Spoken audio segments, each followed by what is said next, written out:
4, 3, 2, 1. Cue music. This is Movies First with Alex First. Elegant sets, settings and costumes, a big-name cast and twists aplenty characterise a new take on an Agatha Christie classic. 5 killings later, and the inimitable Hercule Poirot, Kenneth Branagh, solves the crimes, but not before all stand accused. We're introduced to Poirot's extraordinary mind through his remarkable instincts on the battlefield during World War I, during which his face is badly disfigured. Next, the action moves to London in 1937.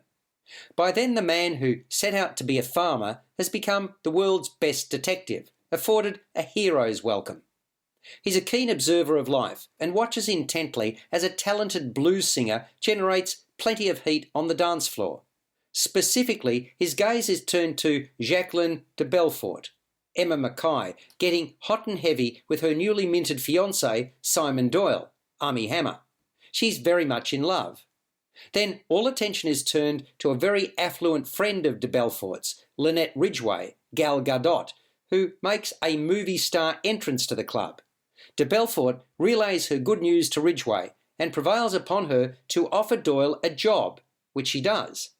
Then Doyle and Ridgway take to the dance floor. 6 weeks later, de Belfort has been dispensed with.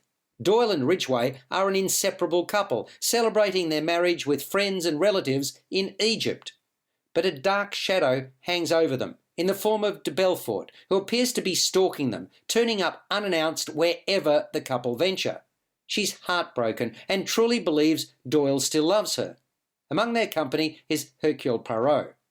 In an attempt to get away from de Belfort, Doyle books a paddle steamer cruise on the Nile for his new wife and guests.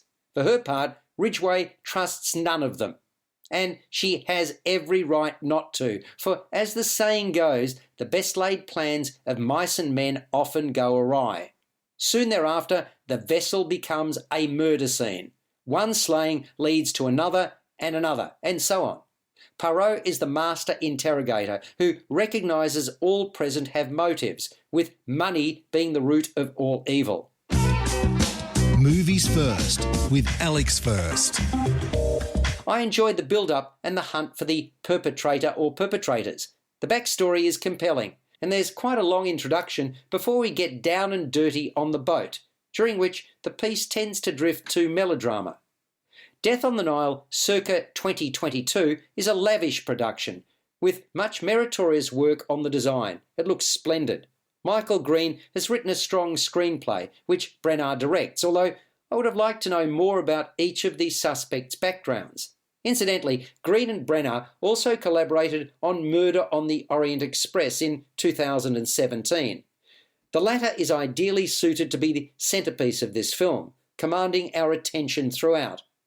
I appreciated the love triangle and the interplay between the two ladies duelling for Doyle's heart. Not all the characterisations are as strong, and at one point crocodile tears are shed. Still, trying to pick the guilty party or parties remains elusive, just as it should. Also featuring Annette Bening, Russell Brand and Dawn French, Death-on-the-Nile is, for the most part, slick and reasonably satisfying. It scores a 7 out of 10.